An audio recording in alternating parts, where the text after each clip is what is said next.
Metabolic health isn't an eating disorder. On Friday, I got an email that kind of surprised me because it was from a woman who 2 years ago I took a continuing education class on the Ozempic, Wegovy, Mounjaro medications. She has a whole community that you can join. It does cost money to join that community, but she talks about a lot of this stuff on her podcast, and her name is Dr. Tina Moore. And in that class, she recommended what people are calling microdosing, but what she was actually talking about was nanodosing. Your doctor, your weight loss clinic, your online pharmacy isn't microdosing you. They are giving you the minimum dose available in those pens. And they're also telling you online, through that online pharmacy, online weight loss clinic, online whatever, that it's a microdose, but it's not a microdose. It's a standard dose, and they may spread it out over 2 to 3 doses throughout the week, but it's not an actual microdose. So let's back up a decade, right? If your best friend came to you and she had lost 30 pounds in a month, and you asked her what she was doing, and she said, "Well, I'm only eating one meal a day, or I'm sticking my finger down my throat and I'm making myself, or I'm using a laxative." What would have been your thought? And part of that thinking was because a decade ago, this movement of like strong and healthy started, right? But like even in the 90s, we knew that that mentality, that eating disorder mentality was a problem. So let's talk about some of the side effects of these medications: nausea, vomiting, loss of appetite, diarrhea. I'm sorry, what?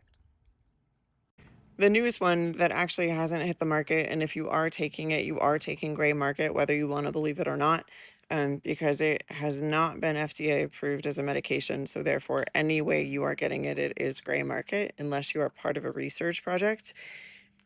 Also causes allodynia, or pain across the entire skin. You want to know what else they cause?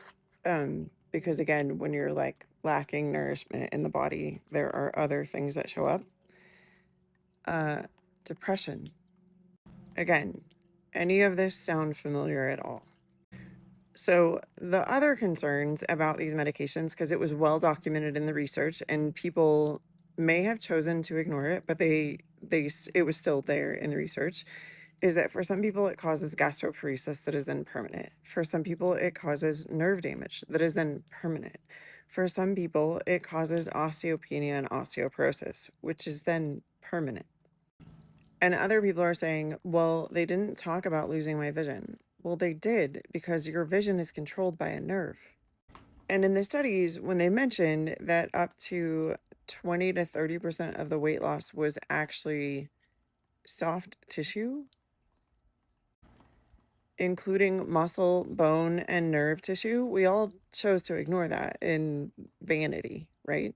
And more compelling, recent peer-reviewed research shows that in women over the age of 40, hello market demographic, the muscle loss is up to 40%. Now, for a lot of clinics, this is a quick way to add easily 10 grand a month profit to their business without considering the side effects that it came with as being something that they would need to deal with or talk to their clients about.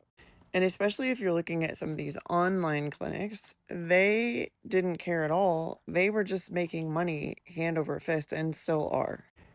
The reason this email surprised me from Dr. Tina Moore is because she and one of her very good friends, who's also a colleague in the space of metabolic health and longevity, actually discuss the eating disorders that have been created out of this GLP-1 craze. If you've been on my channel for a while, you know I've been talking about it since they came out. And I didn't care that I had taken her class, and I didn't care that I had learned all the information, because what I still saw was eating disorder behavior. And so I've still continued to talk about eating disorder behavior. See, the definition of clinical anorexia for women is less than 1,200 calories a day, and for men is 1,400 calories a day.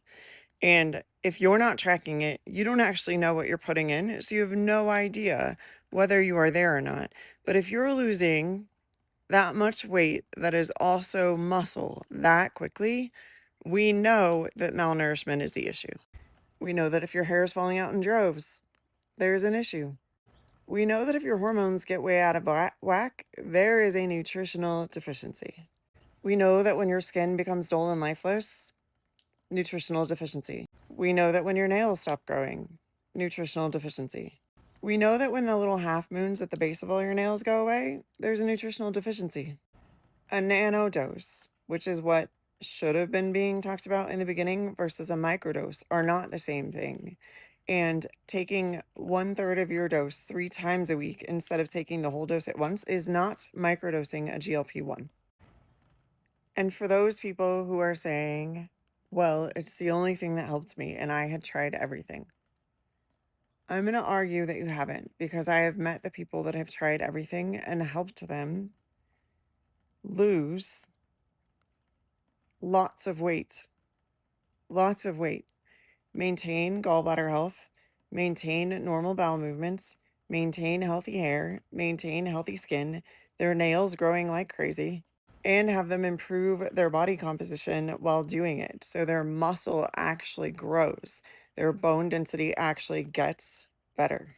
So I'm glad Dr. Tina is finally speaking up about the abuse of GLP-1s, because that's exactly what's happening, is a ton of abuse. I mean, there are people on these medications with less than 10 pounds to lose that are going on to lose 30, 40, 50, 60. I mean, just look at Hollywood, who are literally starving themselves into nutrient deficiency.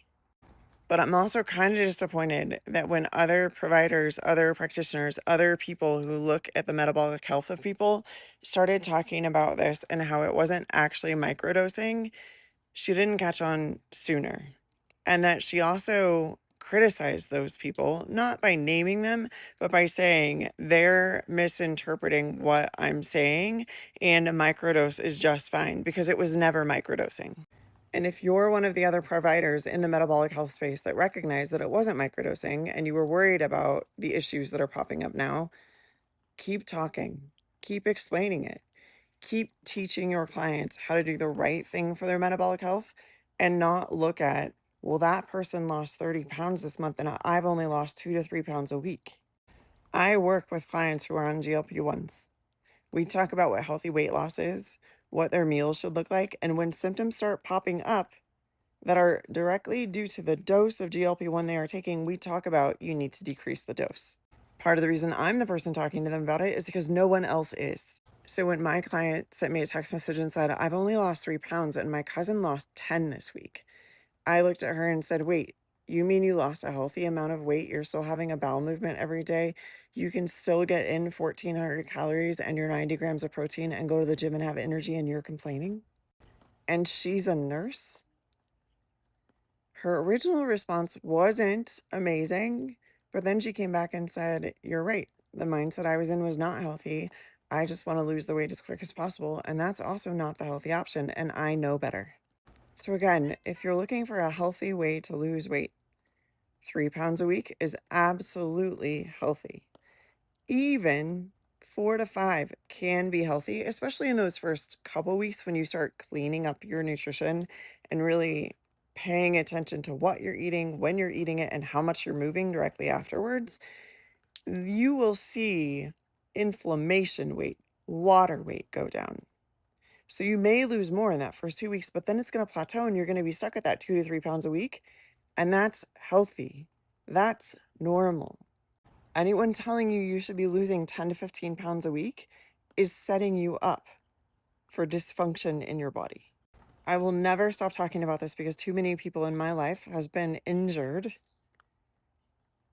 by an eating disorder. And if that doesn't resonate with you and you're just going to tell me that your GLP-1 is your savior and you're never coming off of it, you're addicted and you have a problem. Because even from the very beginning, Dr. Tina Moore talked about cycling on and off of these because you can develop a resistance to them, which then makes you require more of them, which is dependency and addiction. And what happens when you burn out those receptor sites and they stop working altogether, and then you're back to not having any kind of support? If you want to learn more about how to heal your metabolism, comment metabolism and send me a DM.